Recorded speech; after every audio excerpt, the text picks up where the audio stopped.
Welcome back to another episode of the Goonery. Myself and Brandon here, as always. Brandon, a lot to talk about, and we exchanged some a little bit before the show. There's a lot to be angry about right now, quite frankly. And I had said to you, a lot of our frustrations, what it comes to on this show, they're often isolated in one section. It's either the Bears wrestling at one time. It can be our baseball teams, your Cardinals, my White Sox. Right now, it's the Chicago Bulls for me as well. It's just coming at us from all fronts right now, but we've got to talk about what's going on in Hallis Hall. First and foremost, before we get into anything, I want to give a shout out. I can't believe I'm doing this to Matt Eberflus and Ryan Poles because I genuinely think they did a fantastic job with this coordinator search. Absolutely. I think that yes, there are some names out there that they could have gone that way, but you were able to tell they didn't jump the gun here on any decisions that they made. And it seems Eberflus may have gotten it right with his staff around him, his second go round, which is insane to even say that a head coach is getting a second go round. That's an issue in and of itself. That's a conversation for another time. Mm-hmm. But the main thing I want to talk about in regards to our Bears is the first pick. There's just been so much fucking nonsense the past week and a half, whether it's coming from what Caleb Williams' camp supposedly said, what they didn't say, what's going on in Washington, where they're bringing in Caleb Williams, former offensive coordinator from college, to be their new OC. We've talked about it before. It just seems that drama is following Caleb Williams everywhere. But you can't overlook the talent. That's the end of the day. You're not going to overlook the talent. There's just so many different directions they could take this in right now, right? Absolutely. But I will say a lot of everything that the drama that's following Caleb Williams and the drama around the first pick, the drama around potentially the Commanders moving up, what do they all have in common? It's all media driven bullshit. That's Mm-hmm. exactly what it is. Yep. Because let's talk about how this really started. Colin Coward wanted to get some clicks for his show. So what does he do? He lies on Caleb Williams saying he wouldn't play in Chicago. He gets the boss call from Caleb Williams' camp and said, we didn't say that. He backtracks and then sort of doubles down on it just because it's his opinion. So right then and there, once Caleb Williams, his camp said, we are willing to play for the Bears, that should have been squashed right there. But what is the topic of conversation now? We're talking about, Caleb Williams, should he want to go into this situation? And I want people to realize something. We're talking about how the Bears right now, they are, while they're in a good situation, they're not in a good situation because now they're in a position where they have a lame duck head coach. Mm-hmm. And potentially, if they have a bad season, he can get fired. Very, very legitimate concern. But two things are in play that the media is just not talking about, but I feel like they just need something to talk about. Even though this Sunday is the Super Bowl, I want to keep that in mind.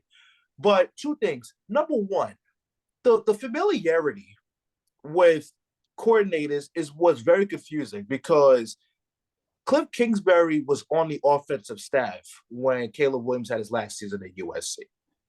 But do people know that the quarterback camp that Caleb Williams is attending, Shane Waldron is almost at the head of that camp?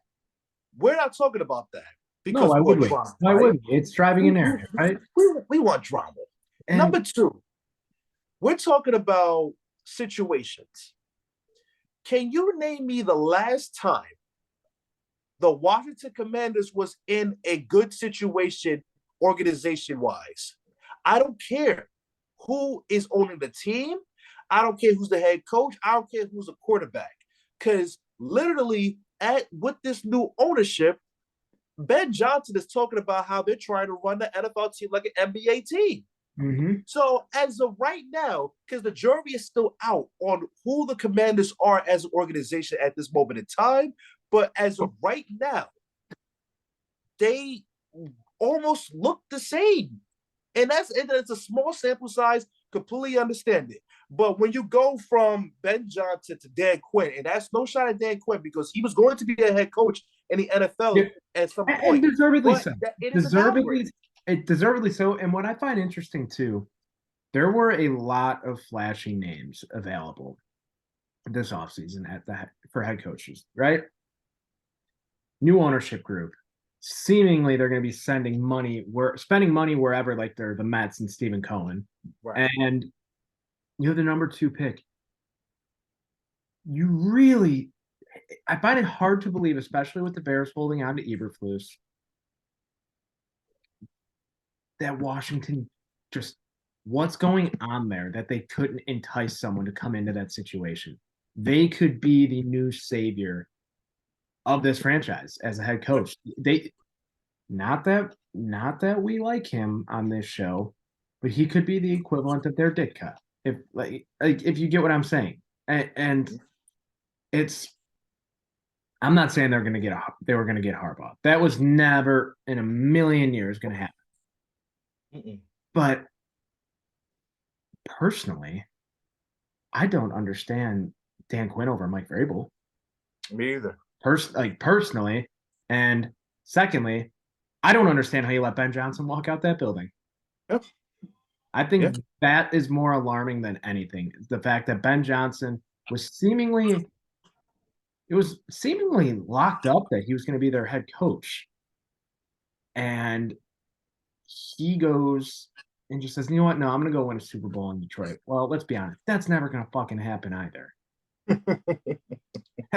But that could also be a situation where he just says that and he wants to be the de facto number 1 option for head coach openings next year, which I wouldn't blame him either. But it's not typical that you see coordinators turning down head coaching jobs in the NFL like this. Personally, I don't remember a time other than, all right, Josh McDaniels. We've seen him do it a couple times, but we've all seen how it's also worked out with him as a head coach. So Right. it's just very interesting to me to go with Quinn over Vrabel. And that's another thing. Of Vrabel, it's a whole different conversation, but it's just confusing to me. Washington, let's be honest, unless they pony up and offer a trade to the Bears that is worth it, the Bears are staying put at number 1. Because I honestly, at this point in time, think it's them trade back to 2 with Washington or bust. Which then the conversation becomes, is Drake May a better prospect than Justin Fields at this point in time? And that just starts a whole another debate. Does this city want another quarterback taken 2nd overall from North Carolina who just so happens to wear number 10? It would make for a hell of a storyline, that's for sure. But could you imagine? I mean, because I think people are going to get caught up with that. Like, let's just say that is the case. People get caught up in North Carolina, where it's 10. But if we're looking at it from a pure football perspective, Drake May is miles better prospect than Mr. Trubisky. There's no denying. There's no denying that. but I do think that it's. I think the gap between the quarterbacks is not as large as we think, and I think when you look at Drake May, his arm talent is what really pops out at you. He's not the most athletic guy. He can move in the pocket and stuff like that, but his arm talent will wow you. And Jaden Daniels, he has that ability to just there's things that wow you, but it's like, damn, he can do so much that you're just like, man, like what is the one thing that he does great? And that's not a bad thing at all. But think about it for Bears fans. Right after the season ended, we said this offseason was going to be hell for one reason only. And it's because everyone is just going to go back and forth with this Justin Fields and Caleb Williams stuff. Everybody. And now we get to basically a conclusion of what the Bears are going to do, yet we're still dealing with nonsense that's now being created by the media. Mm-hmm. And it's like, man, damn if you do, damn if you don't, because it seems like the Bears become the media punching bag just because of still Patrick Mahomes is about to play in another Super Bowl. We did a draft him, which, by the way, I think people just need to admit that if Mahomes was drafted by the Bears, we probably would have ruined them anyway. So Yep. I think people just don't let that go. And that's why they just become a punching bag. And no matter what, because like you said, the coordinator search and the coordinator hires, to me, they've been home runs. Shea Waldron was the best offensive coordinator out on the market. We got him. Mm-hmm. Well, I've got the first name of the defensive coordinator, but Washington from Buffalo. Mm-hmm. He was a guy that has familiarity with the Bears. So I don't know what else the media wants from the Chicago Bears, but I guess they just have to start winning just to shut people up. But all I can say is this: these next 2 months are going to be very, very long, just off of the narratives that are going to be out there. And I'm going to be honest, I'm not ready for it. No one's ready for it. We just want to get to the draft and just get this shit over with. I mean, we've both talked about it on this show before. It's hard to consume social media at this point in time because It is so much negativity. People just constantly at their throats, at each other's throats. And it gets old. You can't listen to sports radio anymore. There's no positivity surrounding the Chicago Bears right now in the media. And I understand negativity drives clicks more than positivity. I get it. Clicks are the name of the game. But it has been legitimate crickets this entire offseason anytime the Bears have done anything positives thus far. Yeah. And it's annoying. It's frustrating. And you said it best. I just want it to be over. I want it to be over because I think just about everyone knows Bears quarterback is going to be number 13 next year. He's going to be wearing number 13. And if you haven't come to terms with that yet, I don't get it. And I want to go back to that argument too. Not the argument, the statement Coward said he received from Caleb Williams' camp. I find it incredibly hard to believe that there are any quarterback prospects who would not want to. I understand the Bears' prestige in the last 40 years or so it's been non-existent outside of a Super Bowl loss in 2006 and winning the Super Bowl in 85. Mm-hmm. But I know you're not from the city, Brandon. You're from out of state, but the way this city has constantly rallied around quarterbacks, anytime they show a flash of anything, Jay Cutler ran this city at one point, and he was the most mediocre fucking quarterback of all time. Jay Cutler. Talk about it. Jay Cutler will never buy a meal in his life again in Chicago. He will never buy a drink in his life again in Chicago. He'll never buy himself a cigarette in the city of Chicago again, smoking Jay. And guess what? I would argue it would be the same thing for Mitch Trubisky and the same thing for Justin Fields at this point in time. As crazy as that sounds, people just understand that they were not given a fair shake. And Caleb Williams right now is walking into a franchise.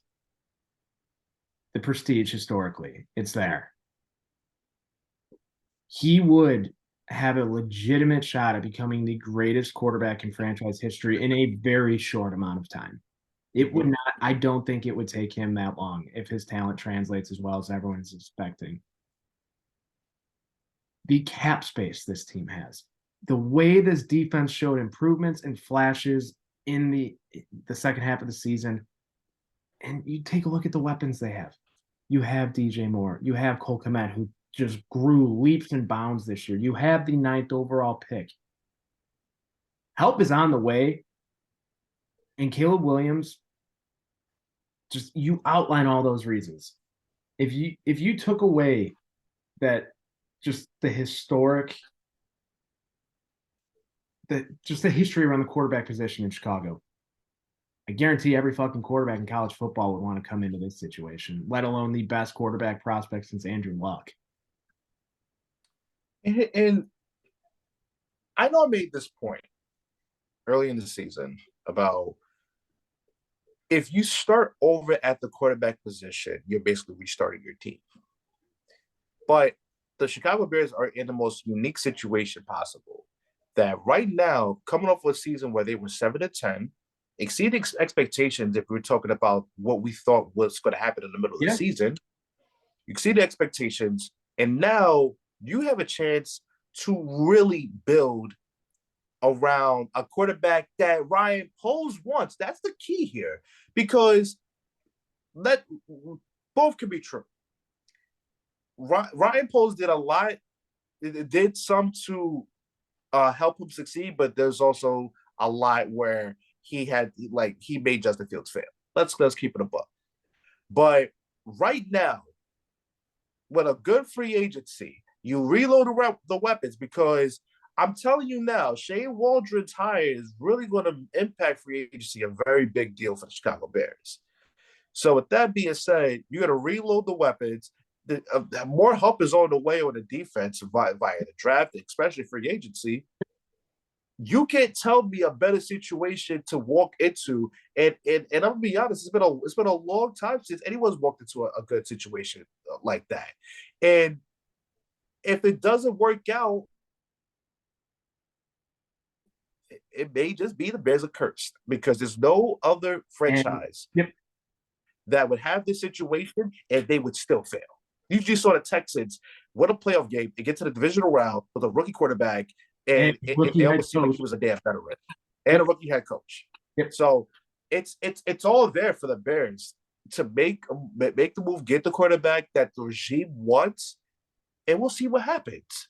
But right now, I think people are going to have to get over the fact that he is going to be your quarterback. He's going to be painting his nails as your quarterback. He's going to bring a big personality as your quarterback. But if he wins games, you're not going to give a shit about any of that. Nope. So the quicker that we can, not we, because I'm not a part of it, because I don't give a damn about what he does in his free time. Nope. But if he wins games, guess what? Y'all going to be just as excited I am as for him being our quarterback. Hey, I'll tell you this right now. People might be bitching about it right now, but I guarantee you come mid-September, early October, he will have a top 3 selling jersey in the NFL next year. I will let me tell you something. I think he throws a touchdown in preseason, he will sell out on NFL Shop. Yeah, you're probably right. Easily. You're probably right. Easily. If he connects with he's gonna I swear to God, if I'm just thinking about this now, if the Bears end up drafting Caleb Williams and we tried out this bullshit that he's not the starter, we run this back again. If we run this back, and now this is just another thing I'm thinking about. I might have a stroke. If I hear the words, everybody's gonna earn their spot, I might flip. If I have to watch Caleb Williams throw to a second team offense led by Equiminius St. Brown as their wide receiver 1 on that, I'm gonna faint. I will faint. They will drive me into fan free agency if they screw this up. I'm not even joking, because I've given him a break with Justin Fields. This time, no, I'm not doing it. So speaking of fan free agency, Brandon, are you changing wrestling promotions that you you seem to keep your loyalty to? Because for our wrestling fans, I'm sure you're all aware, non-wrestling fans, the "We Want Cody" movement is still trending on Twitter after Cody Rhodes seemingly has given his main event spot in storyline to The Rock at WrestleMania for quite possibly the biggest money match that any wrestling company can make over the past 20 years. Roman Reigns versus The Rock. As a Cody fan, I am a Cody fan. I do not give a flying fuck. You are never in a million years going to pass up on an opportunity to have Dwayne main event WrestleMania against his family member for the most prestigious title in professional wrestling.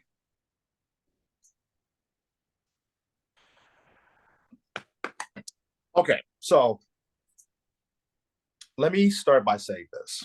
As the Cody hater on his show, I feel bad for him. I actually feel bad for him because in storyline, why did you have the win the Rumble having points of Roman Reigns if that's what you were going to do? I completely understand that. And that's where it drops off for me. Let me be very, very clear. I'm a wrestling fan. I feel like I've been a wrestling fan since I've come out the womb. But now more than ever, I've never been more ashamed to be a part of a community than this past week. So let's get into it, right? So on January 1st, The Rock made his return, made a proclamation about should he sit at the head of the table. Everyone went crazy. Everyone started fantasy booking, all that stuff. And then the match is practically made, and you guys are bitching and moaning about it? So it really wasn't about the match happening. It just didn't need to happen at the expense of Cody. Which my question would be to y'all, don't you think someone's spot would have had to be sacrificed if The Rock was going to come in and have this match? Were y'all not prepared for that? But also, too, I genuinely feel bad for these people. Actually, I don't, but I'm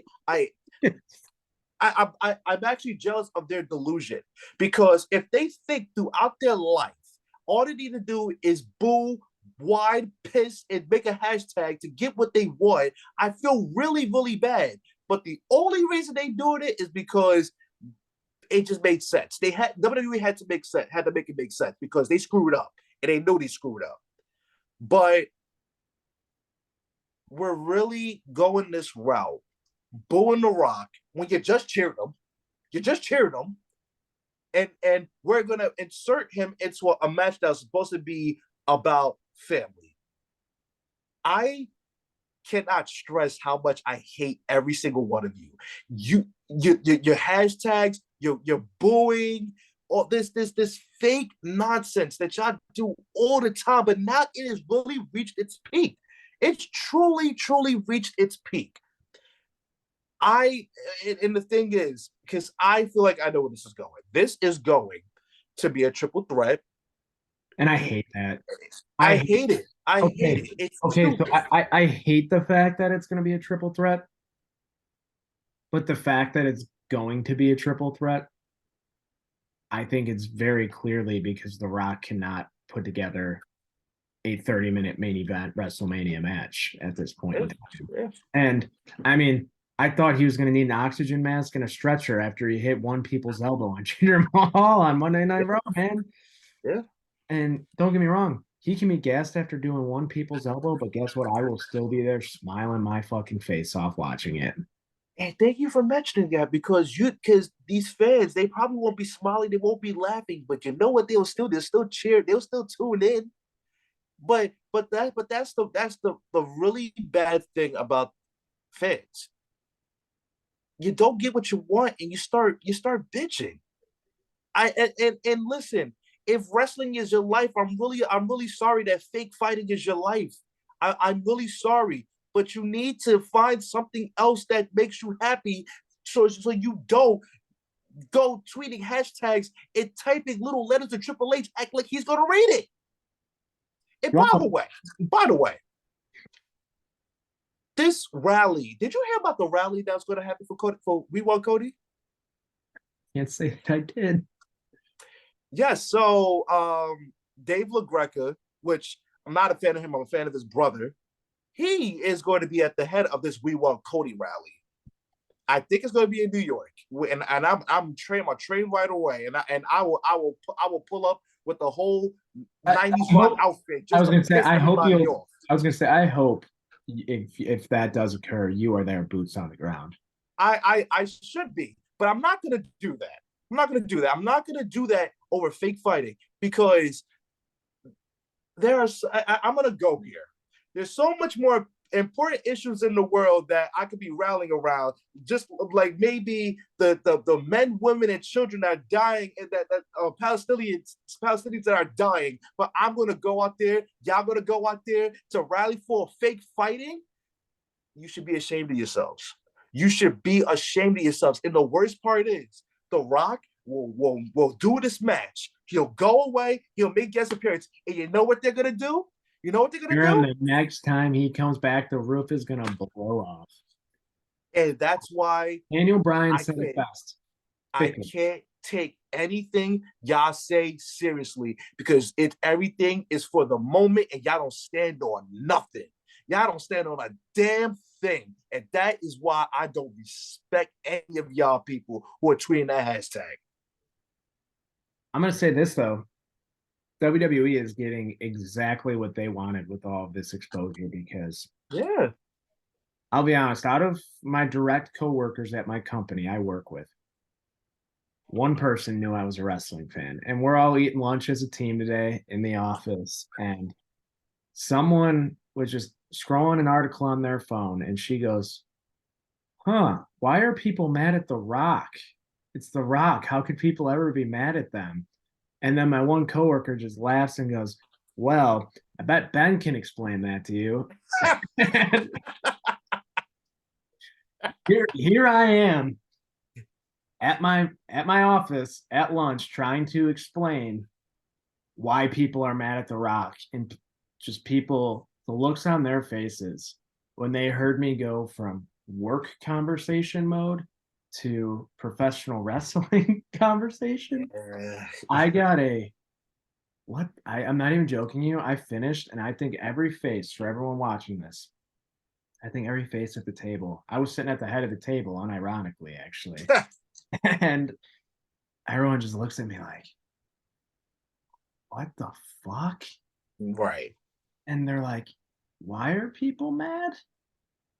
And guess what? WrestleMania, it appeals to the casuals. And That's right. That's my point. I think at some point they need to wash away with the part-timer portion of the show. Completely understand it. But as of right now, WrestleMania is for the casuals. And the only reason why I do have such a big issue with this is because what today is February 6th as we are recording this. He made the proclamation little over a month ago. A month ago. That quickly. You would have thought The Rock had an allegation and they just let him on TV. You would have thought, but all he did was take a guy's spot in WrestleMania because he played politics with the head people in WWE. I got news for y'all. You want to know some news? Your favorite wrestlers politic all the time. And all the great politic, the people now politic. But now it's an issue. It's an issue now because it's Cody Rhodes. Man, where have we gone? Where have we gone? Do you want to know exactly how this is going to shake up? We're gonna get Cody Roman at the Elimination Chamber in Australia. We're gonna get that in Australia. Except this time, Solo's gonna get caught spiking Cody By The Rock. By The Rock. I'm not saying, and it either goes that way where The Rock stops Solo, and then you have Cody main event night 1 as the Universal Undisputed Champion, and you have Rock Roman as your main event night 2 without the title, or the referee catches Solo spiking Cody, Roman retains. The Rock comes out on Monday Night Raw or SmackDown, one of the two that week, and gets everyone back cheering for The Rock because he announces that this match can't go down one-on-one like this at WrestleMania. Cody was screwed out of his shot, so now it has to be a triple threat. And that is how you turn Roman Reigns into an even bigger heel and have people cheer for both The Rock and Cody Rhodes again. The way you're explaining it, it sounds so simple, but people will still just hang on to why did they have to get here in the first place. Because people are just that headstrong as wrestling fans. They just can't be somewhat easily convinced about certain things. I feel like sometimes they're just stuck in their ways, and because look at the tribalism within companies. That's the perfect example of it. Tribalism, yeah, you're right. But listen, I do hope that this isn't a thing where The Rock is going to get booed the entire road to WrestleMania. I can't do it. I genuinely can't. Yeah. I don't see it happening. It's just, and also I think once they get out of these smart wrestling cities on the road to WrestleMania, I think those cheers are going to go away. St. Louis, I mean, we're all wrestling, non-wrestling historians. St. Louis is and always will be one of the biggest wrestling cities. It's a former home of the NWA. I mean, it's a passionate wrestling city, and you're always going to have your marks. End of the day. Yep. And if I was in one of these crowds as a very, very big Cody Rhodes fan, would I ever boo The Rock? Fuck no. No. Would I ever chant, "We want Cody"? Sure, maybe.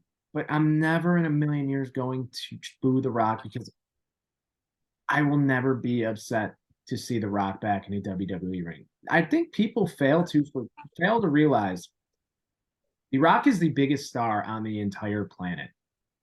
Yeah. In every aspect. If the human race, if aliens came to this earth and we needed to send one human being to be our representative, I am sending Dwayne The Rock Johnson to go meet those fucking aliens because he's the most charismatic fucking person on the entire planet. It doesn't matter. That was unintentional, by the way. It doesn't. But you're gonna get The Rock, and you're going to be happy about it. That's where I'm at with it, and I don't. It's so frustrating because Paul Heyman said last year, we're in the third inning. I understand people are sick and tired of this storyline. I'm getting tired of the bloodline story too. I'll be honest. I'm starting to get fatigued. The last few months after SummerSlam, I really, if I thought if it wasn't Jay dethroning Roman at SummerSlam, it's not going to happen for a long fucking time. Mm-hmm. And it was only the third inning. Guess what? This is the sixth this year. We're gonna have to wait a whole nother year until he loses it at WrestleMania. Because, spoiler alert, if you guys didn't know, Triple H is still maintaining Vince's long-term plan for the bloodline here with this storytelling. So, deal with it. Listen, all I know is this. I hope Thursday we get a true resolution to this. I want it to be done. I want the crying to stop. And I don't want this man to come out and get booed because of some revisionistic bullshit that you guys are on, because The Rock was always overrated. Now he was never good on the mic. He ruined DCEU with Black Adam. Like that matters at all. That matters in this, it matters at regard. All. Yeah. And now he ruins WrestleMania because of one measly little match. Please, I beg each and every one of you, get a grip. And you know what? I and I want to be very, very clear because I'm going to post a clip of this podcast. I'm going to post it with the hashtag, and I want someone to say something to me. Oh, I dude, want we are everyone going. to say something to me. I don't care. Come to me. Come to me. Say something. I'll get on every single one of y'all because y'all need to be set straight because y'all a bunch of idiots. All of you.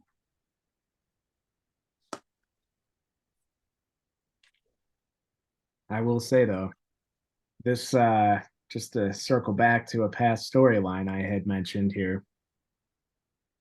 This really could be the start of Cody's American nightmare. His hard times. And I'm here for it. Maybe that will be the thing that makes me a Cody fan. Because maybe it's just me. I wasn't a fan of John Cena at his peak. Maybe it's because I'm just not a fan of the white You're meat not a baby. fan of the white meat babyface, and that's I'm okay. not. It's not for everyone. It's not. I don't know. And I mean, as a kid,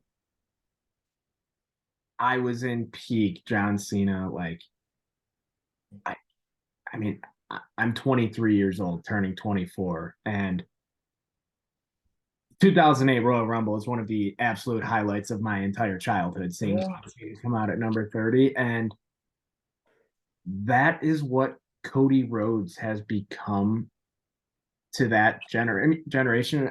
It's hard to believe. He is, I'm going to say it, I think he has become their biggest star since John Cena.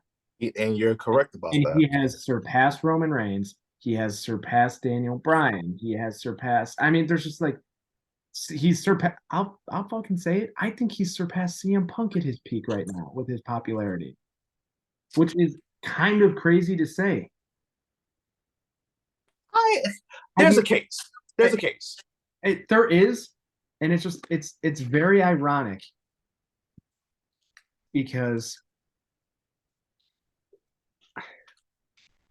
you, you also have the interesting thing you can intertwine there, where CM Punk also has experienced this with The Rock, right? Yeah. You can run this back at WrestleMania 41 as a main event. No one is taking our main event this year. Cody Rhodes can roll in as the champ. CM Punk wins the Rumble. And you can run that story of no one is able to do that to us this year, blah, blah, blah. And you can also, there's a lot of moving parts here. And I'm just really interested to see what they do because obviously you can't trust the dirt sheets and what you see online. At all. No. And it just really seems like WWE and everything. It just it seems like they're doing a lot of damage control right now, Mm-hmm. unnecessary damage control, and Yep. that's it's yeah. I don't know what to make of it, quite frankly. Well, I do. It's annoying and it's everything that's wrong with wrestling fans. They're out the worst of them. Yep. My I understand that it's been this has been since The Rock has been named to the board of directors. This was included in his contract, right? I read that this was included in his contract. So this has been known. Knowing that, there was obviously some long-term storytelling option here, right? Mm-hmm. Obviously knew what they were doing, having Cody win the Rumble. And I think people, I forgot what Rumble it was, but it was the 2008 Rumble. Cena moved his WrestleMania match up. He did. He ended up going into He did. WrestleMania as the goddamn champion. Yes, right. So that's not outside the realm of possibility either. Because if you take a look at what was it, 2013 John Cena, WWE is just running that storyline back It's to out. Yes. to a T with Cody Rhodes right now. So Yeah. I guess they're just turning him into Cena 2.0. Who knows? It worked. I mean, granted, I think it'll work more now because I think with guys like John Cena now, I feel like people are they grew an appreciation for him Mm. after he was not full time. I was one of those guys. And I feel like once you experience it, and you're kind of knowing that you're in the midst of that now, you kind of have a better understanding of what you're going to get into now. Mm-hmm. So if you're a fan of him, you're a fan of him. You're not a fan of him, you're not a fan of him. But one thing about it is that there's going to be a point at some time where you're going to look back and say, maybe, just maybe, he was the right guy this entire time. And that's the point I got to with John Cena. Mm-hmm. Maybe because granted, things are different because when John Cena was first on the rise, when he first won the WWE Championship, that's when I was a big fan of his, and until I wasn't. But Cody, for me, I didn't care about him at all until he to me as the wrestler. I want to make that clear. As the wrestler became unlikable for me. They were just like, all right, well, he's probably never going to win me over. It is what it is. Mm-hmm. So that's why I think it's going to head. I think wrestling fans, shockingly, have gotten smarter in the process in terms of how top baby faces go. Yeah, I mean, you bring up an interesting point there because they're still being marks, but the opposite type of mark that we've seen the last decade or so. Right. So it's a very interesting dynamic, and it's odd just to see the way it's flipped. Like odd is the only way I can seemingly describe it. Mm-hmm. Yeah. I Before we wrap though, I want to we got to talk. Okay. It's absolute bullshit, in my opinion, that the WWE is attempting to start this "We Want Cody" movement. I think, right? Yeah. I think it's absolute bullshit, and I just think it's losers. In all honesty, I get being passionate. I get when you're a fan of something, you want to support that, and you are ride or die. I get it, Yeah. but I want wrestling fans just walk outside and just simply touch grass. Is It it? makes the rest of us look bad, man. It again. I see this all the time, but I am so embarrassed to be a wrestling fan. I like, and people ask me as a guy who's turned 27 next month, why do you still watch wrestling? Listen, it's something that I grew up with. My dad, it's to not be so morbid. This is one of the last things I could carry that my father got me into. Mm-hmm. That's it. That's it. So, other than that, I'm embarrassed to be associated with these losers. And by the way, the fact that WWE's trying to get out in front and say they're responsible for this, Bullshit. you're so disingenuous, completely disingenuous. You know good and damn well, you know what your plan was. It backfired on you. You're trying to get out in front of it. I get it, but trust me, you're not getting it past us. But before we were at, almost forgot. We need Super Bowl predictions. Oh my god, I can't. Yeah. Good lord. My prediction is that Taylor Swift cashes in her Money in the Bank briefcase and takes the halftime show from Usher. Oh, hey, listen, that is what should get somebody booed, not what The Rock did. That would be fucking insane. But maybe they worked her into it, and they better be prepared for what's gonna happen. But from an actual in-game perspective, I'm really hoping the 49ers finally get over the hump, man. Just for the story for Brock Purdy. That's what I want to see. But in reality, I think that it's become ever so apparent that the NFL is more scripted. I don't want to be one of those guys. If Travis Kelce was not dating Taylor Swift, the Kansas City Chiefs would not be in this Super Bowl, and I genuinely believe that. Is that bad? It's bad of me to say that. I know I've never been that type of person, but the NFL knows what they wanted, right?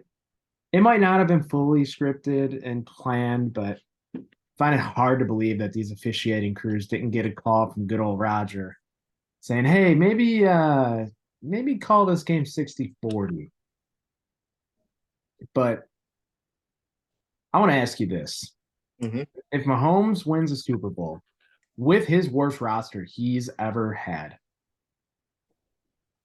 where does he legitimately sit in the GOAT conversation before he reaches the age of 30? He's got to be. I I will absolutely refrain from calling him the GOAT because I don't care. You have a long career ahead of you, Hmm?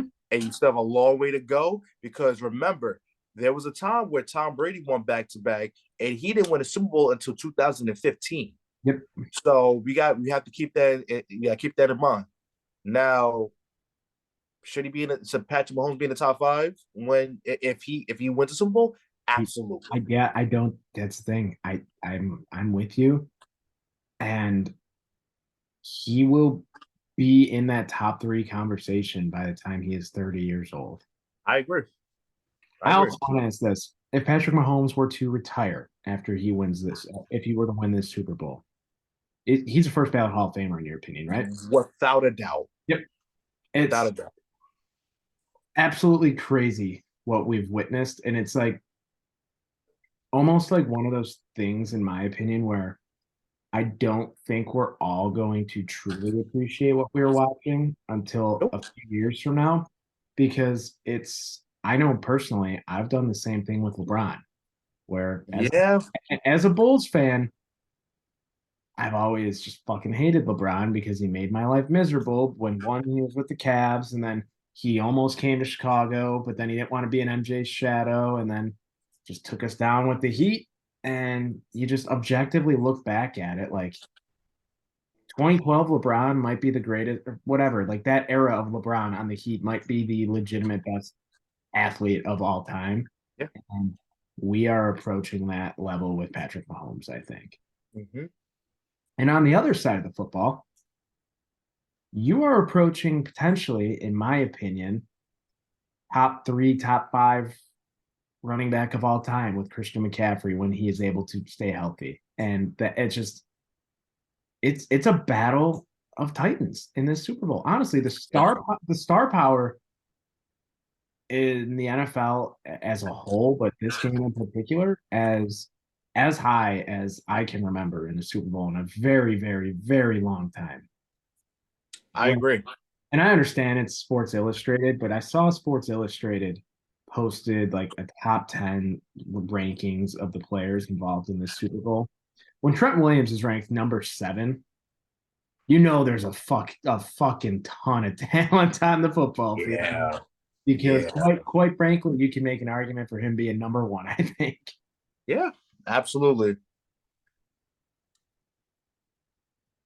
So I want to ask this too, just driving the narrative. Mm-hmm. Kyle Shanahan doesn't get it done. He becomes this generation's Andy Reid if he doesn't get this one. Yeah. And Literally. yeah, Literally. and Literally. it's just a lot of parallels here. And if Andy Reid gets this one done, does he become considered the greatest head coach of all time? No. Top He'll be top three, in that top five? he'll be top five, which I think will be 4 or 5. But yeah, I do think that would be his ranking, but I also think that'll be it for him too. He would retire if they win one, I think, this year. I will put at 95%. And then Kansas City Chiefs, they just are going to be told, be you. Be you. God bless. God No, bless. it would be Spagnola, right? It would have to be. I think I legitimately think it'll be Nagy because he's literally the Andy Reid disciple, so probably. Yeah. That'll be funny. Well, maybe not funny because they got Patrick Mahomes, so you really can't Oh my God, could you? And then just the narrative that would start if Matt Nagy was able to win a Super Bowl with Mahomes there. Well, if Nagy could have gotten him in Chicago, imagine what could have happened. I tell you, you might have to put out a wellness check on me I because was I will gonna be. say people might have to take my shoelaces and my bed sheets from me.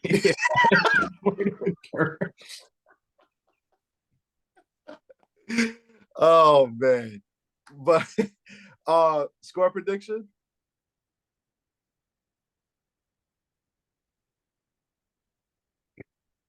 28-20 San Francisco. 27-23 Kansas City. Yeah. I think, and by the way, I think San Francisco will be lucky to get the 23. I'm being generous.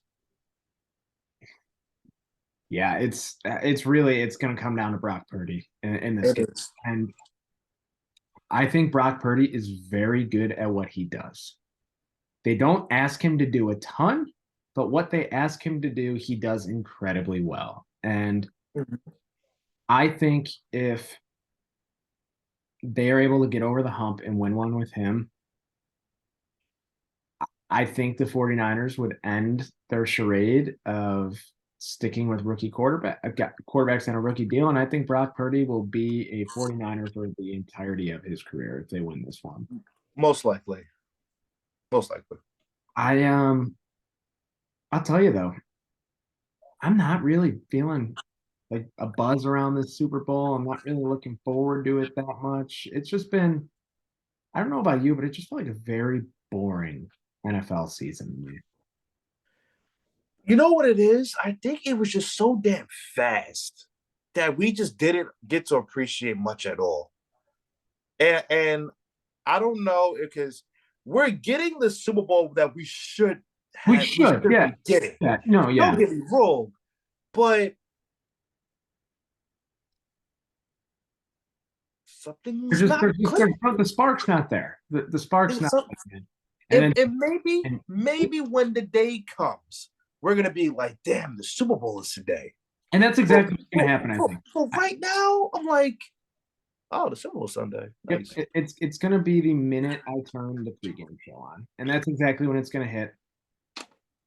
And until you realize it's gonna be all those damn theatrics and you gotta wait it out a couple of 15, 20 more minutes. So yeah. Yeah. Well, that's the first time we've been split on a game prediction on this show in a while, though. It's been a while. And it's just a shame, too, because it's Taylor Swift's league now, right? We're just living in it.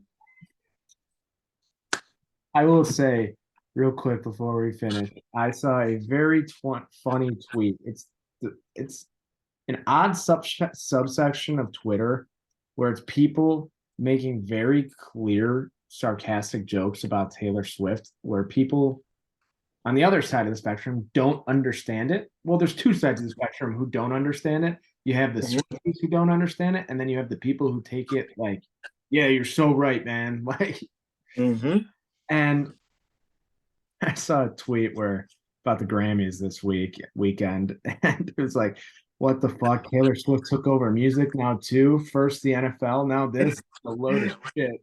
It made me laugh way more than it should. But we're legitimately, I think, online hear more about her flying back from Tokyo to make this game than the game leading up to it on Sunday. How I know there's not much buzz around this game. Why are the media members asking about what the Chicago Bears should do with the #1 pick? Or why Who cares? Or why are they asking George Kittle about his thoughts on the Rock situation? What are we doing? But yeah, that's where we are.